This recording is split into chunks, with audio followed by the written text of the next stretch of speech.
as the economic difficulties the continent was then experiencing. The instruments the bank uses to intervene can be broadly classified into three. Credit, so we provide trade financing and project financing. Risk-bearing facilities, which are guarantees and credit insurance. And then trade information and advisory services. At the moment, Africa does not provide credit insurance, but we provide certain guarantees that are akin to credit insurance offerings. For example, country risk guarantee. The bank has an authorized capital of $5 billion. Currently, the shareholders of the bank reflect the global public-private partnership based on which the bank was founded. So you have African governments, African financial institutions, and African private sector, and then you have non-African investors. So you have a mix of those shareholders. However, the bank was created to be an African-controlled bank. That is to be at least 75% African control. And we also created to have a private sector orientation. The plan was that at full subscription of the shares of the bank, the shareholder control of the shares will be about the private sector control will be about 65% of the shares. There are 38 member countries of the bank, and we have put for you to see the list there, and it is increasing. Currently, we have a headquarters here in Cameroon. We have a branch office in Abuja, Nigeria, and in Harare, Zimbabwe. We are opening in the coming month or so a branch in Abidjan, in Côte d'Ivoire, and one in Kenya.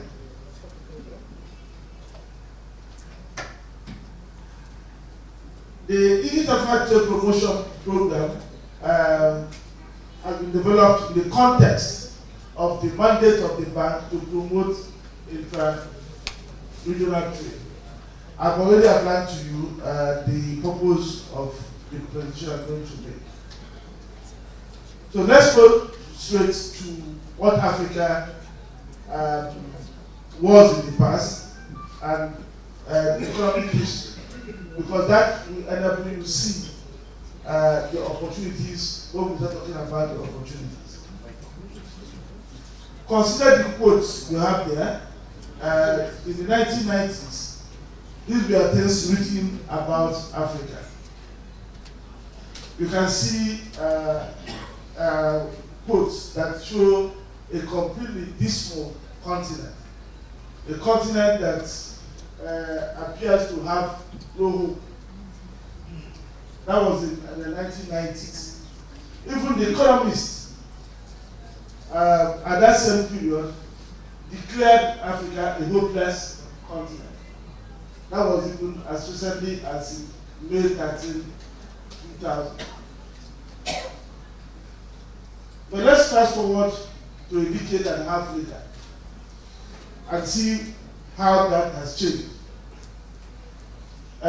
You can see the change in quotations, how people see the opportunities.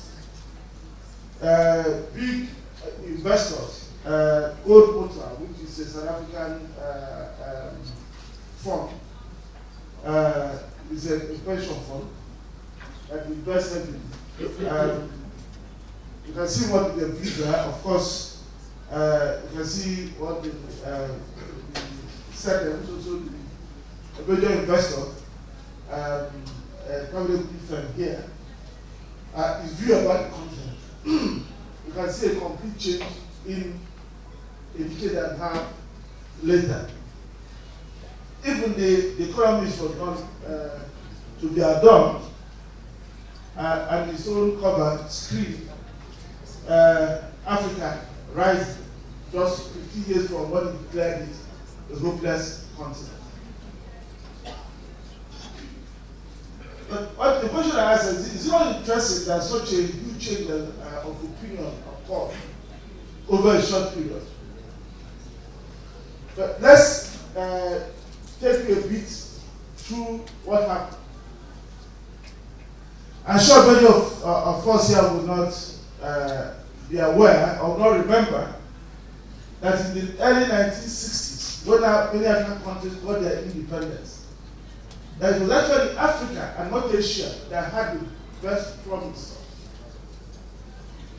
Because at that time, Asian economies were going through difficulties. Conflicts in Indochina, conflicts between the West and China because of the political orientation of China. And then, of course, the Cold War that made some parts of Asia play down for the Cold War struggle.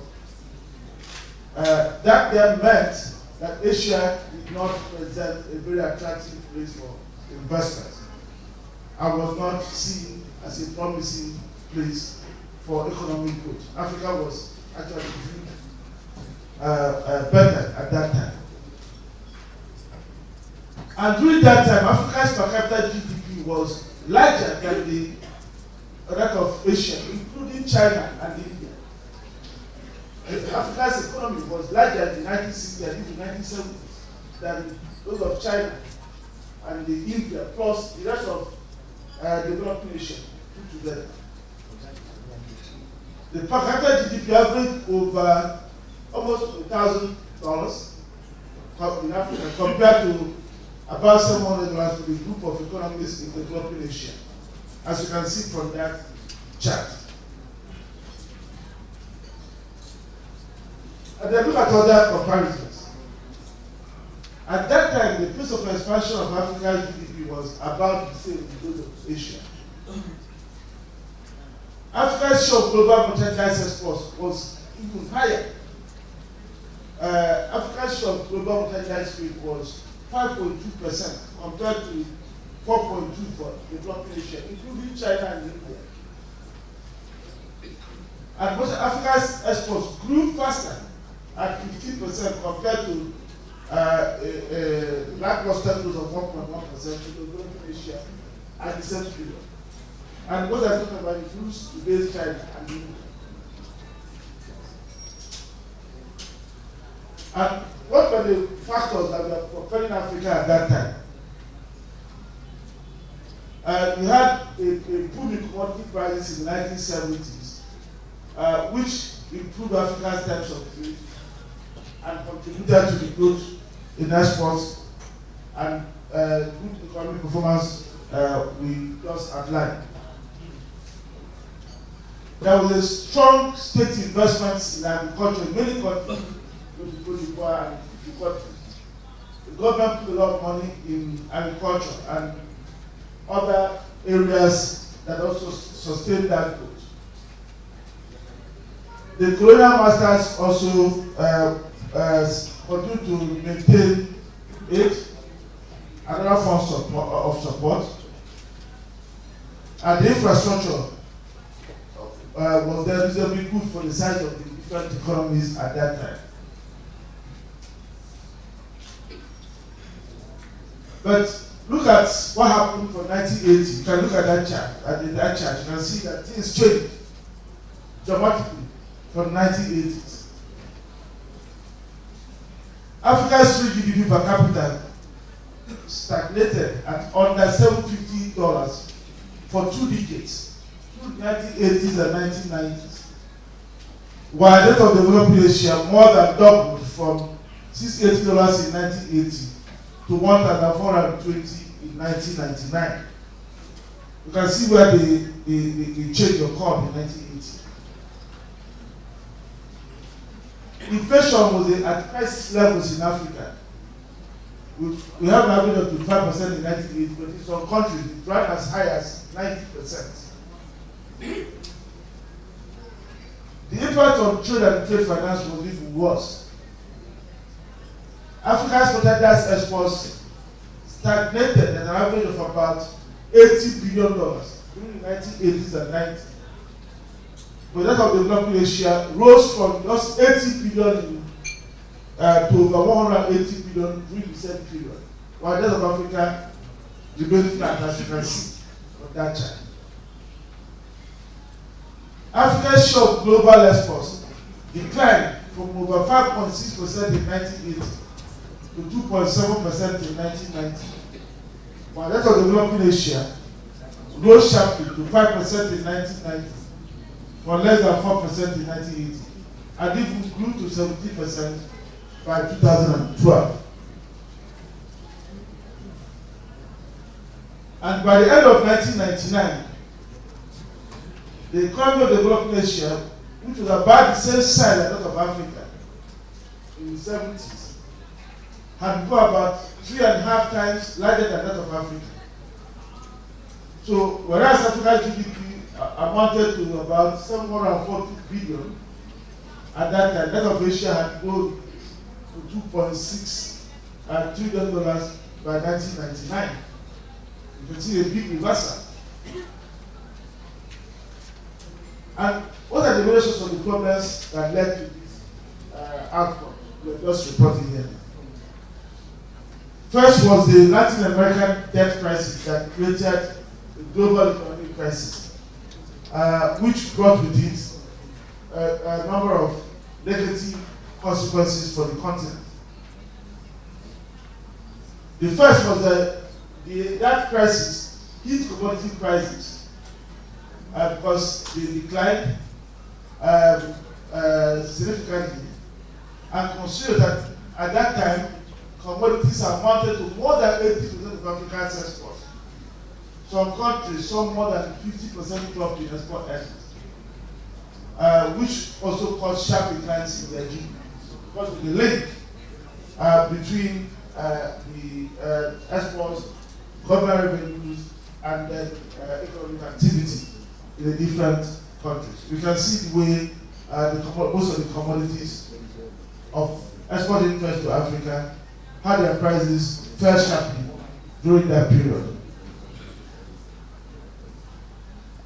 Also, we saw drastic reduction in access to trade finance, driven by trade factors. One was that many local banks failed, so they were not able to support trade within their economies. International banks also cut their credit lines to Africa because of that debt crisis that made their regulators to institute more stringent terms. Then you see the revenue trade finance became short-term, very expensive, with stringent conditions, which made it difficult for Africa to diversify or to even continue to finance its trade. Africa also witnessed a significant shift in financial flows. For example, the foreign direct investment slowed to 9% during the 80s and 90s, to about 15% in the 1960s and 70s. If you remove the flow to South Africa and major oil producers such as Nigeria, which receive many flows directly to the oil sector, the FDI portfolio investment flows were virtually non-existent.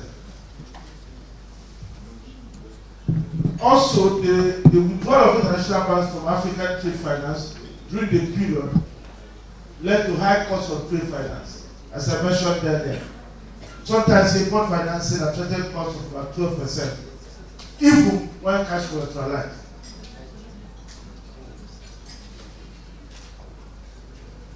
Another major problem that led to the decline of Africa was the emergence of extreme political acrimony across the continent, which paved the way for several coup d'etat and frequent changes in government across Africa.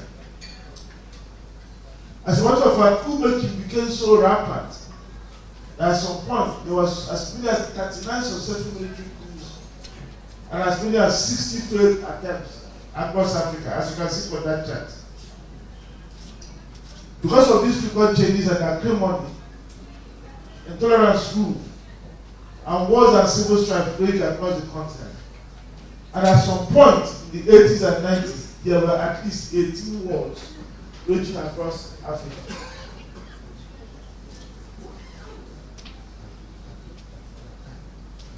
The other problem was the policy regime. Many countries started pursuing import substitution industrialization because of the lack of foreign exchange. Because they pursued import substitution, Africa began to lose global market shares. But let's look at what had happened since 2000 to the present day.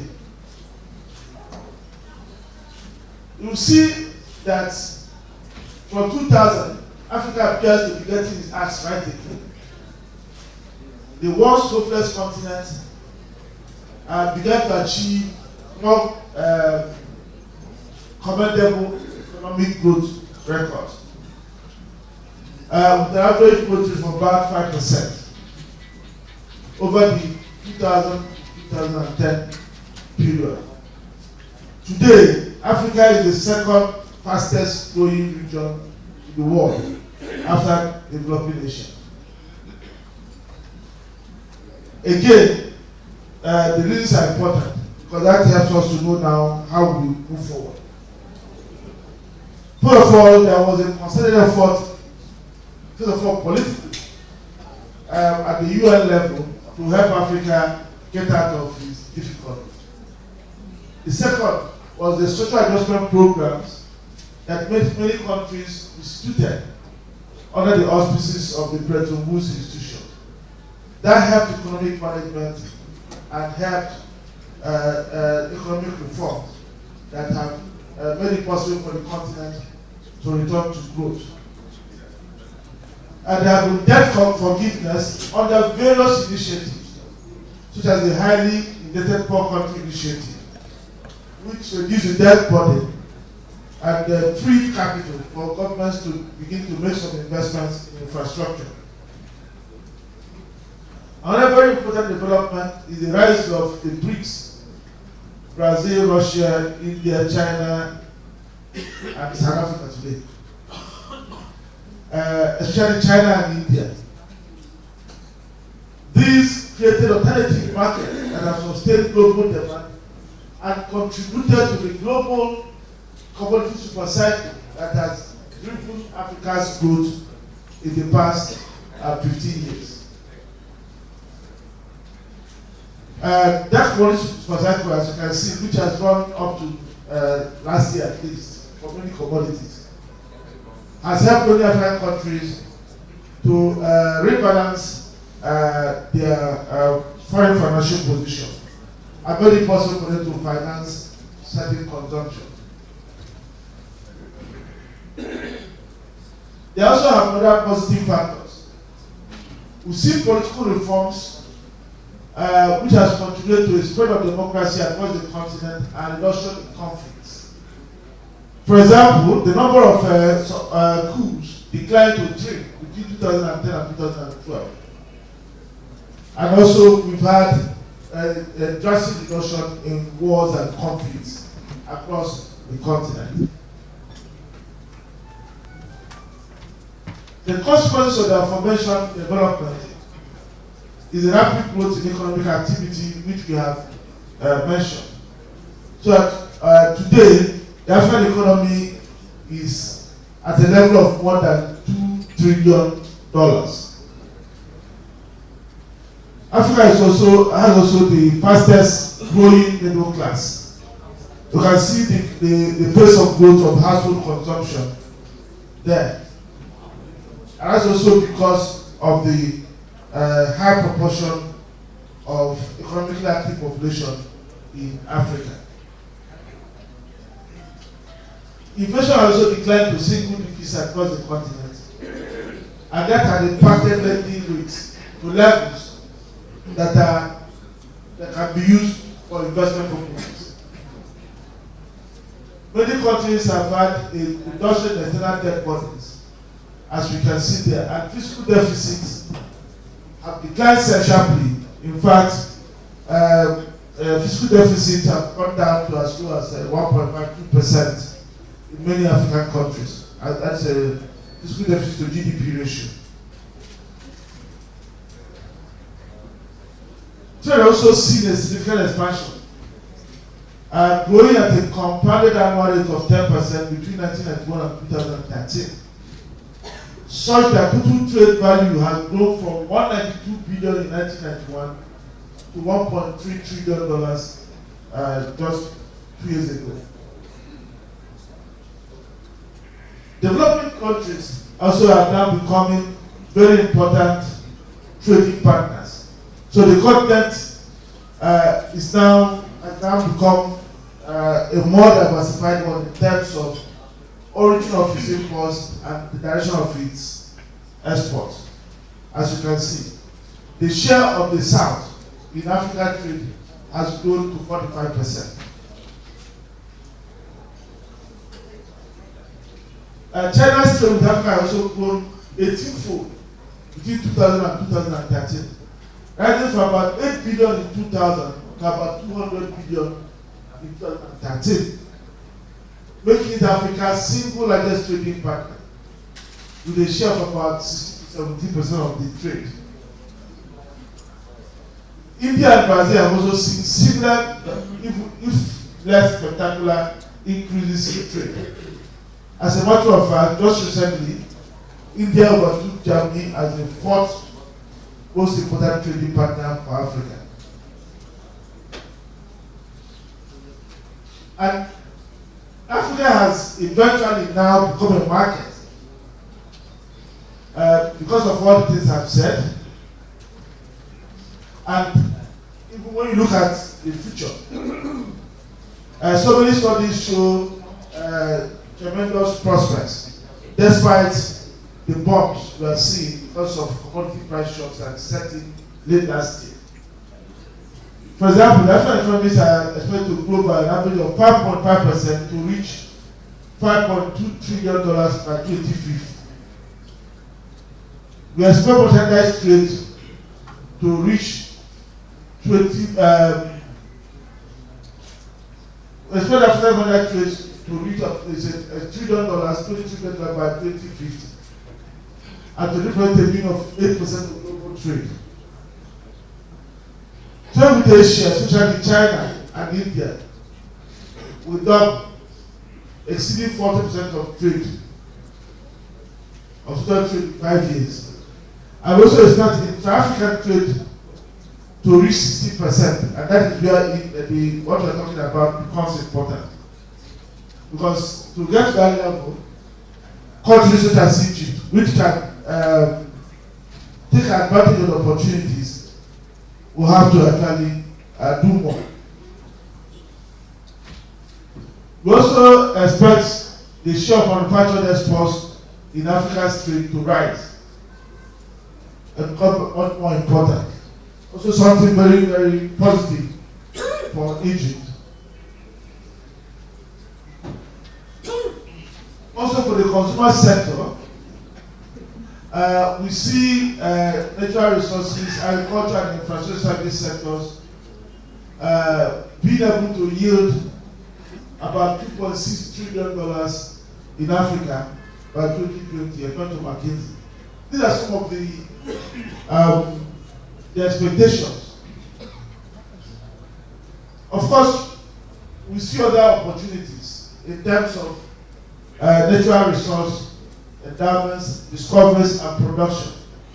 For example, oil and gas developments across many regions that were not producing oil before. We talk of Chad, Uganda, Mozambique, Ghana, Tanzania, Cote d'Ivoire, and then similar prospects in Kenya, Mali, and Sierra Leone. Africa is also richly endowed, and we believe that those endowments will present great opportunities for further growth in the future.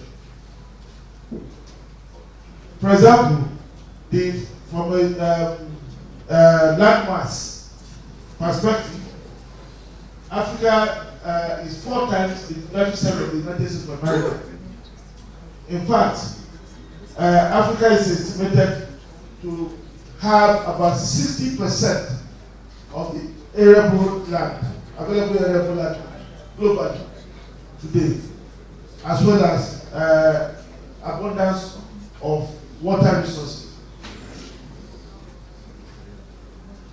There's a number of endowments that we can continue to count.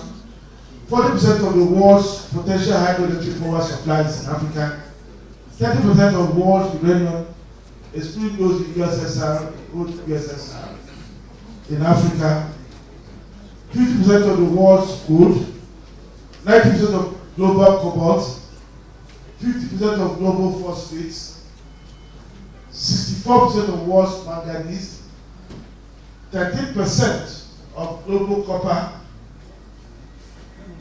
with vast bauxite and other resources, 40% of the world's platinum, 7.5% of global coal, 8% of the world's non-petroleum resources, 12% of natural gas resources, and 2% of global iron ore are known to be in Africa.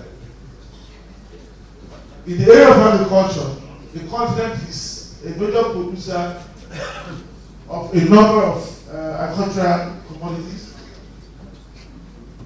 76% of world cocoa, 16% of world coffee, and 50% of world palm oil.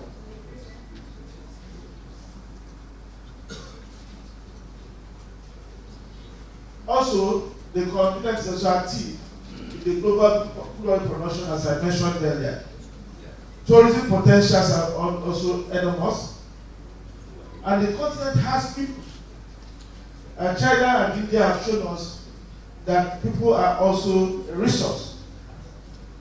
The continent has a population of about 1 billion people, which compares favorably with China with 1.4 and India with about 1.2. And Africa's population is growing at a fast rate of 2.5%. Right? Also, demand for housing and real estate development, ICT, education and health services will continue to rise in the continent. Africa's food infrastructure gap creates an opportunity for contracting services. Estimates are that Africa will need about 90 billion per annum to be able to fix its infrastructure deficits. So we see enormous investment opportunities in the continent, in many areas, in agriculture, irrigation and water resources, post-harvest conservation facilities, road and rail links, construction of ports and container terminals, oil storage, pipeline and other infrastructure, hydroelectric and wind power plants and other forms of electricity plants, healthcare, manufacturing, and so on.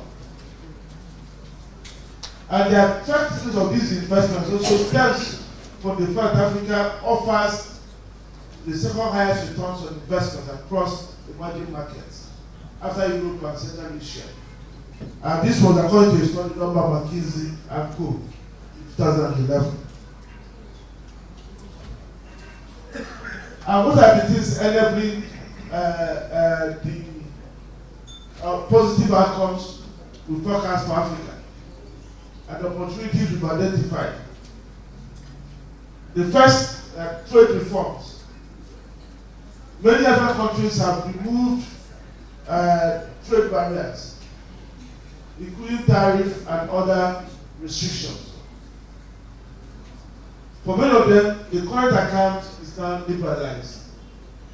Exchange rate is liberalized. So the trade exchange rate policies are good for business. And there are also other economic reforms that are facilitating in terms of trade. As I mentioned earlier, we have low fiscal deficits. The interest rates have been liberalized, so it's easier for banks to operate in those markets.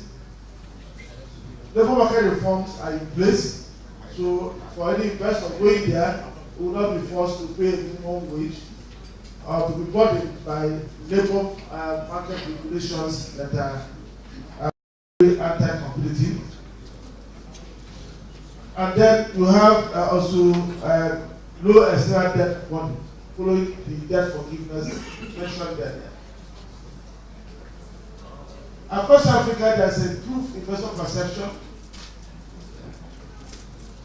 and also there have been strong improvements in trade-related infrastructure. There are still weaknesses, but we have seen improvements in port facilities and even airlinks across the continent. Let's quickly look at how Egypt has engaged Africa. That will then bring us to the program we are launching today. From our perspective, we think that Egypt has so far not exploited the opportunities offered by the growth seen in Africa.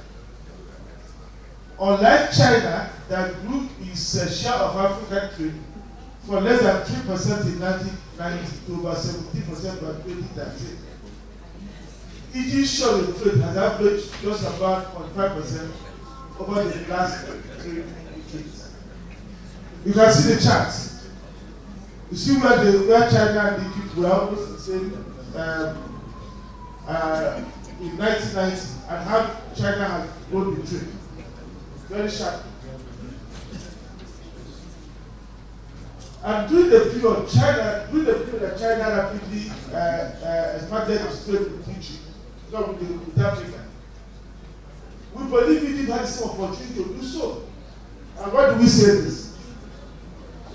We look at the structure of Egypt's economy compared with China, and that's what we have there. The structure of Egypt's economy compared with China in the 80s and 90s was the same. So, as a starting condition, there was no reason why Egypt would not have done what China did. We went on to go, with what China had done, most of Africa had to manufacture items. So we said, okay, let's look at manufactured value added. And the way it had evolved between Egypt and China. We have looked at just the data for economic size. If you adjust for economic size, maybe if Egypt's MVP will be above that of China. But we just took the raw data. But look at the raw data, you can see the gap. Very small gap. Because that shows you that the Egypt's manufactured value added was not significantly different from China. In terms of export-import similarity, we did a study in the bank which shows that Egypt's exports match the import value of many African economies. At the early part, even more than China. On top of this, Egypt had other advantages over many Asian economies that will have accelerated their trade with Africa, just like Asia and Brazil did. For example, in the 1950s and 60s, Egypt supported the liberation movements across Africa. So, because Egypt supported the liberation movement, there was a solid platform for Egypt to then move on to benefit from the support it gave to many African countries. So, what we say that Egypt won the war, we don't want to say that they abandoned the spoils of war, we say they abandoned the peace. Because when the independence was won, instead of them climbing on it, efforts were made through the national trading company. But as we can see, it fought, and Egypt did not take advantage of the opportunities that Africa offered. The second advantage we think Egypt had was the geographic closeness to the rest of Africa. As you see where India is and China is, and Taiwan and Korea. if you compare the trade. And Egypt is right there with Africa, the rest of Africa.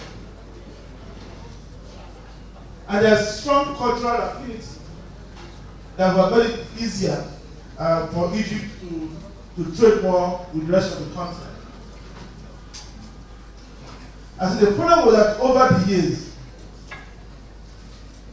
Egypt did not convert the advantages it had to improve trade with Africa. That is the conclusion we are able to reach.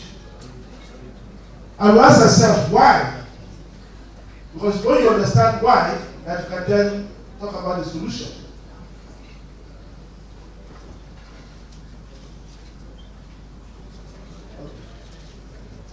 I will leave this because the minister wants to give, so I go straight to the program. The brochure is available.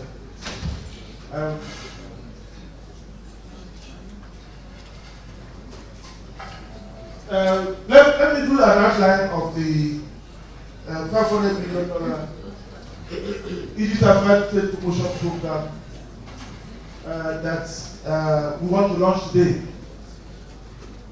And the purpose of that program is to help us begin to address the difficulties I was just outlining, to deal with the issues why Egypt are not taking advantage of the opportunities and how it may do so. The general objective of the Egypt Africa Trade Promotion Program is to promote, facilitate, and finance the trade between Egypt of trade industry and SMEs of Egypt, Mr. Munir Fakhri Abdelnour, the President of Afrexim Bank, Mr. Jean-Louis Echa, the Executive Vice President of Afrexim Bank, Dr. Benedict Oke Orama, Mrs. Layla El Muqaddam, Resident Representative of ADB,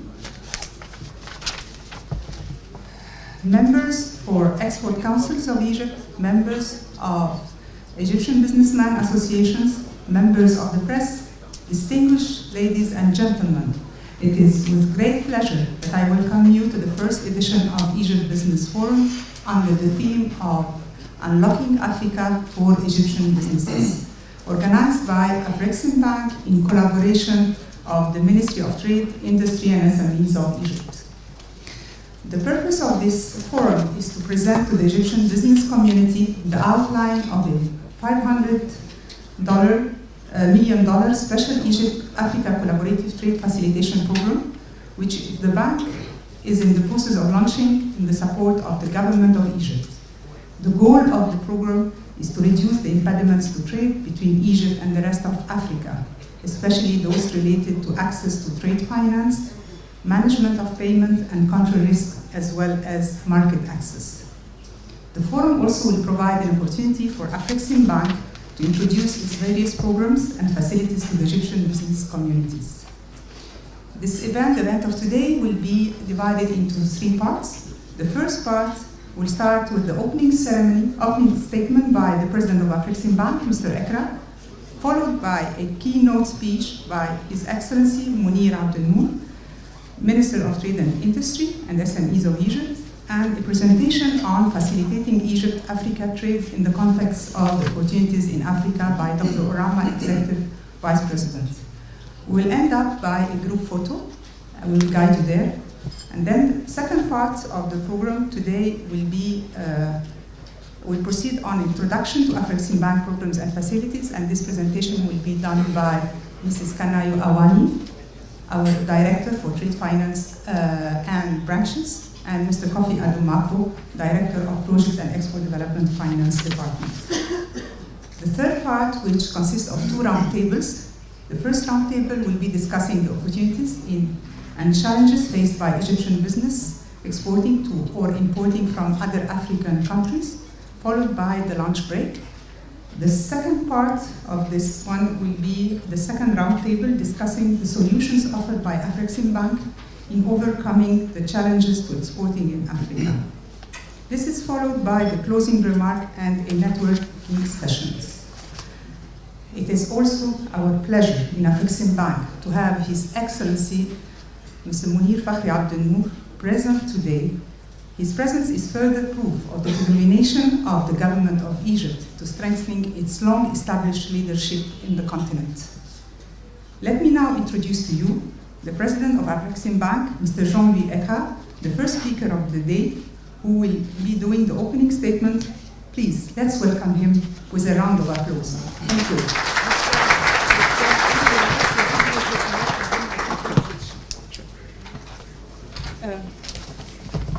I'm just sorry for communication issues, okay?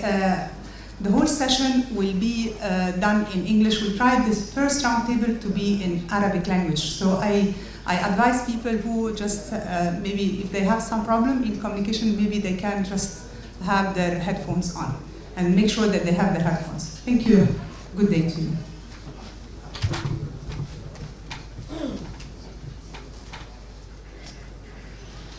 Honorable Minister of Trade, Industry and SMEs of the Government of Egypt, His Excellency Mr. Munir Abdel Noor,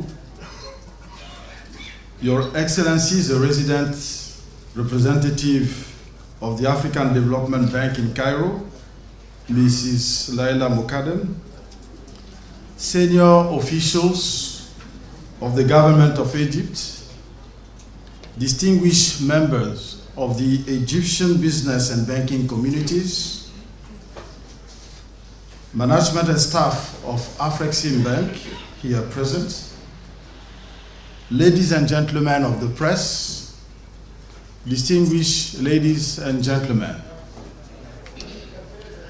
Let me begin my remarks by welcoming you all to this business forum, which has been organized by Afreximbank in collaboration with the government of Egypt.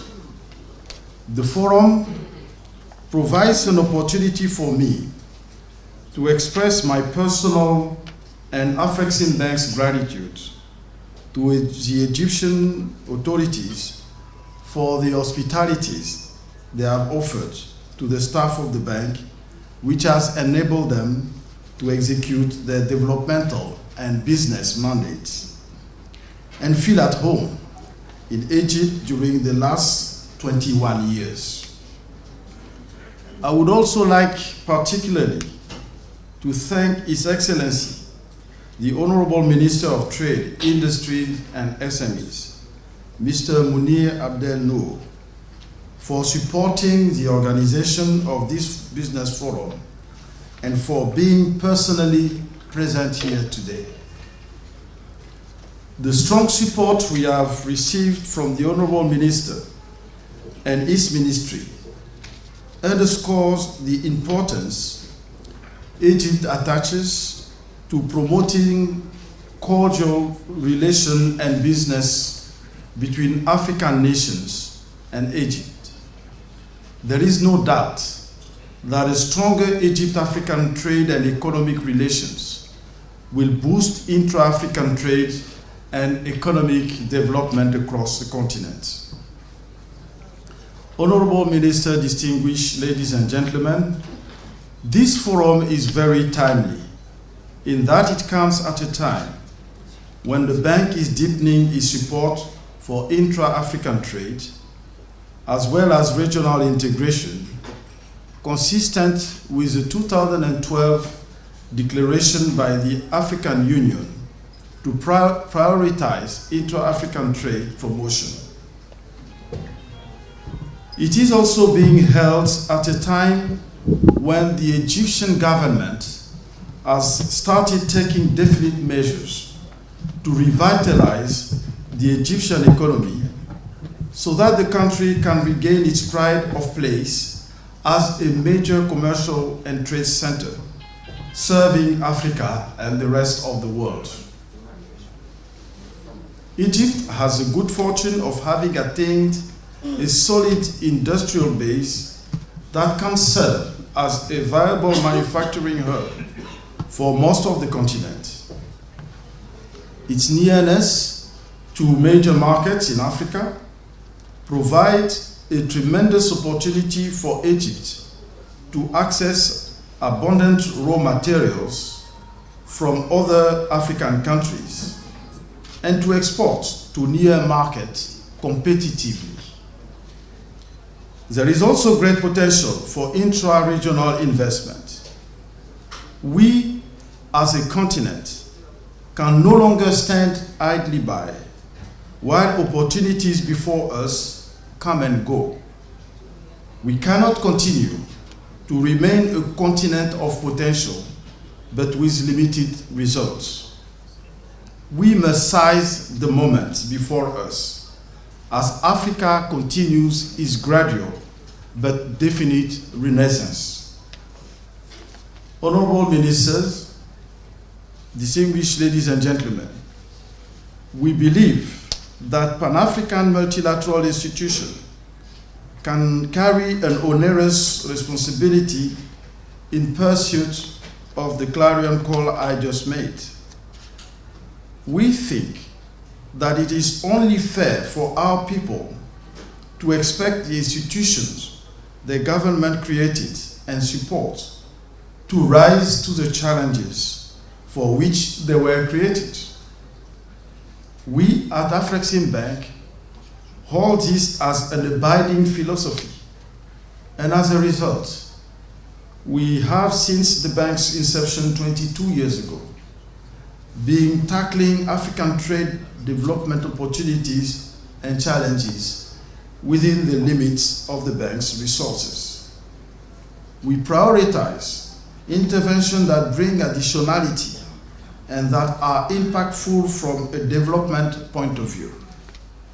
For instance, we made it possible for an Egyptian exporter of heavy infrastructure equipment to compete effectively with global players in the African markets, enabling it to export hundreds of billions of US dollars of such equipment to more than 5 African countries in the past 3 years.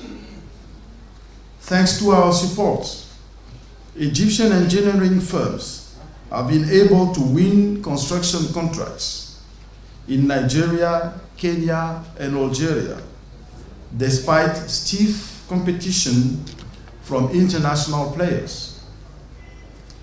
It is to Afreximbank's credit that the financing of the tobacco trade between Egypt and Malawi was done effectively, even at the height of the political crisis in Egypt in 2011. We have also participated actively in financing Egypt's petroleum trade.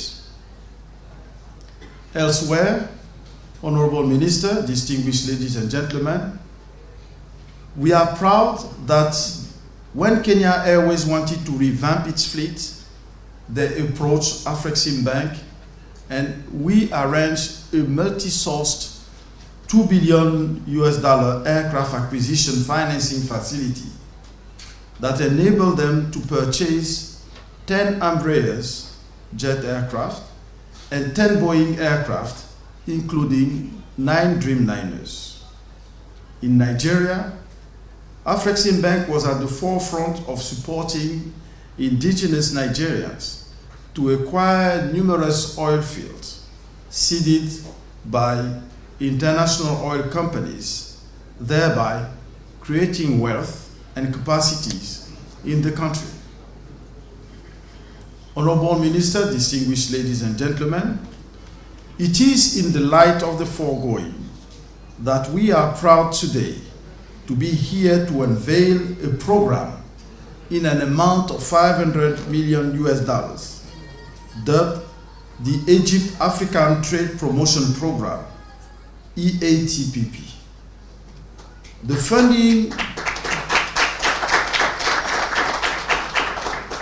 funding arising out of this program will be made available to support Egypt-Africa trade in a two-way direction. The program will facilitate the pre-financing of export from Egypt to the rest of Africa, provide payment assurance to entities engaged in eligible transactions, including payment and country risk guarantees, Aspects of the funding under the program will also support investment by Egyptian businesses in other African countries and also enable Egyptian export manufacturers to retool the plants in order to improve their efficiencies and competitiveness. We also envisage to further support Egyptian businesses through a capacity building initiative, which we are discussing with the Ministry of Trade, Industries and SMEs. The capacity building initiative will be targeted towards improving the export selling capacity of Egyptian businesses. Final details of the $500 million Egypt Africa Trade Promotion Program will be articulated in the presentation to be made shortly by Dr. Benedict Orama, Executive Vice President of Afreximbank, responsible for business development and corporate banking. Once again, I wish to take this opportunity to thank you all for making time to attend this important business forum on the promotion of Egypt's trade with the rest of Africa. I would like in particular to thank all officials of the Egyptian government as well as Afreximbank who made the excellent arrangements for the smooth events we are witnessing. Our thanks also extend to Mrs. Leila Mokadi, resident representative of ADB, for sparing the time from a busy schedule to join us today. We believe that, as usual, ADB will provide us the needed support as we implement this program. I thank you, honorable ministers, distinguished ladies and gentlemen, for your kind attention, and to all participants, I wish you an enjoyable and beneficial experience during the forum.